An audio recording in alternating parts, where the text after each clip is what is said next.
গত ভিডিওতে আমি আলোচনা করেছিলাম সি প্রোগ্রামিং এর বেসিক স্ট্রাকচার নিয়ে। এখানে যে প্রোগ্রামটা আমরা দেখতে পাচ্ছি এটি মূলত সি প্রোগ্রামিং এর বেসিক স্ট্রাকচার। তার আগে আমার বাম সাইডের যে সাইড বারটি রয়েছে এটি আমি ক্লোজ করব। সো ক্লোজ করার জন্য এখানে যে আইকনটি দেখতে পাচ্ছেন এই আইকনে আমি যদি ক্লিক করি তাহলে দেখবেন এটি ক্লোজ হয়ে যাচ্ছে।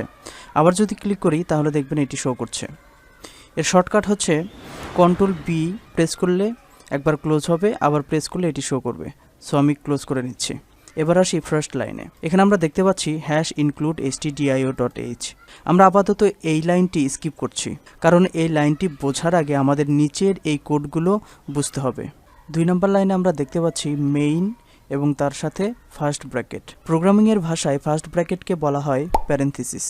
প্রথমটা হচ্ছে যে ওপেনিং প্যারেনথিসিস এবং দ্বিতীয়টা হচ্ছে ক্লোজিং প্যারেনথিসিস। তো আমরা দেখতে পাচ্ছি মেইনের সাথে ওপেনিং এবং ক্লোজিং প্যারেনথিসিস রয়েছে। এর মানে হচ্ছে মেইন একটি ফাংশন। এখন ফাংশন কি জিনিস? ফাংশনের ভিতরে মূলত কিছু কোড থাকে। যখন এই ফাংশনটি কল হয় তখন এর ভেতরে যে কোডগুলো থাকে সেই কোডগুলো এক্সিকিউট হয়, এবং এই মেইন ফাংশনটিকে বলা হয় একটি প্রোগ্রামের এন্ট্রি পয়েন্ট। অর্থাৎ একটি প্রোগ্রাম মূলত শুরু হয় এই ফাংশন থেকে। অর্থাৎ এই প্রোগ্রামটি আমরা যখন রান করব তখন এই মেইন ফাংশনটি সর্বপ্রথম কল হবে। মেইন ফাংশন কল হওয়ার সাথে সাথে 3 থেকে 6 নম্বর লাইন পর্যন্ত যে কোডগুলো রয়েছে এই কোডগুলো এক্সিকিউট হবে। এখন একটা ফাংশনের কোথায় শুরু এবং কোথায় শেষ এটা বোঝার জন্য আমরা মূলত এই সেকেন্ড ব্র্যাকেট ব্যবহার করি। এই সেকেন্ড ব্র্যাকেটকে প্রোগ্রামিংয়ের ভাষায় বলা হয় কার্লি ব্রেসেস। এই সেকেন্ড ব্র্যাকেট দ্বারা মূলত ফাংশনের শুরু বোঝায় এবং এই সেকেন্ড ব্র্যাকেট দ্বারা ফাংশনের শেষ বোঝায়।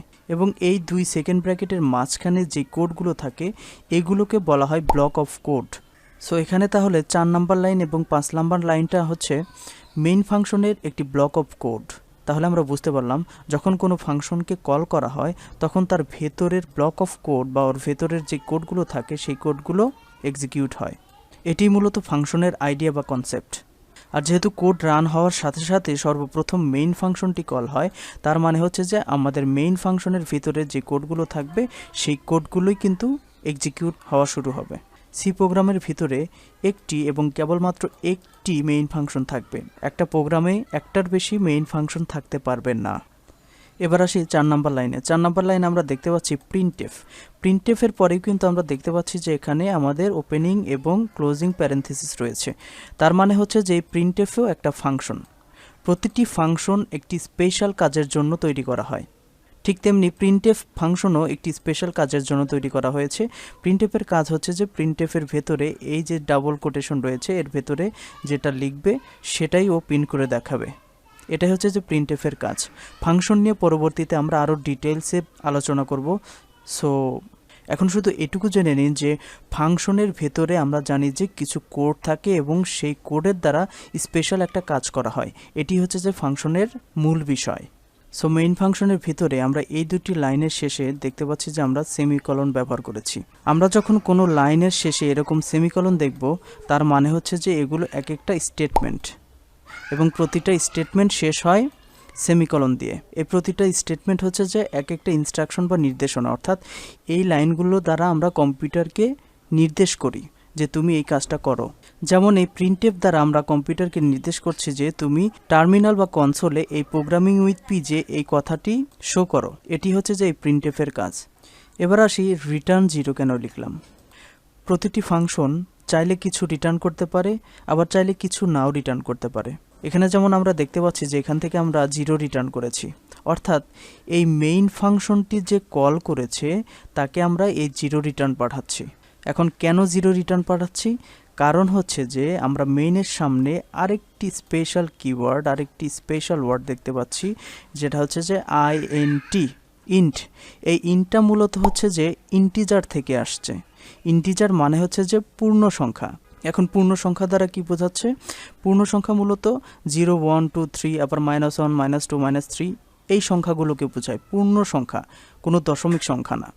তাহলে 0 কিন্তু এখানে একটা পূর্ণ সংখ্যা। এখন মেইনের সামনে এই ইন্টিজার ব্যবহার করার মানে হলো এই ফাংশন থেকে ইন্টিজার টাইপের বা 0, 1, 2, 3 এই টাইপের কোনো কিছু রিটার্ন করবে। যেমন এখানে আমরা 0 রিটার্ন করেছি। আমরা চাইলে কিন্তু এখান থেকে 1ও রিটার্ন করতে পারি।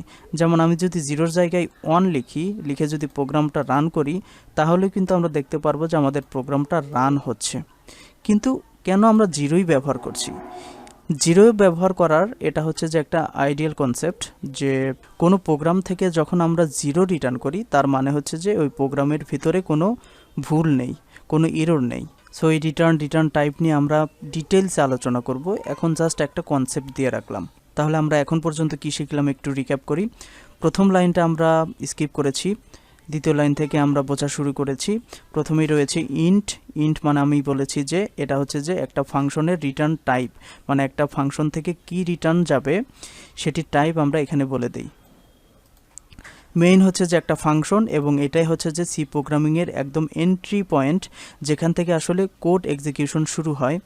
এখানে আমরা সেকেন্ড ব্র্যাকেট দ্বারা মূলত বোঝাচ্ছি যে এটা ফাংশনের শুরু, এবং এই সেকেন্ড ব্র্যাকেট দ্বারা বোঝাচ্ছি ফাংশনের শেষ। এবং এই দুই সেকেন্ড ব্র্যাকেটের মধ্যে যে কোডগুলো রয়েছে সেগুলোকে আমরা বলছি ব্লক অফ কোড, অর্থাৎ এই ফাংশনের ব্লক অফ কোড। এই ফাংশনটা যখন কল হবে তখন এই কোডগুলো এক্সিকিউট হবে। প্রিন্টএফের কাজ আমরা বলেছি যে প্রিন্টএফের কাজ হচ্ছে যে এর ভেতরে ডাবল কোটেশনের ভিতরে যা কিছু থাকবে সব কিছুই হচ্ছে যে আমাদের কনসোলে শো করবে।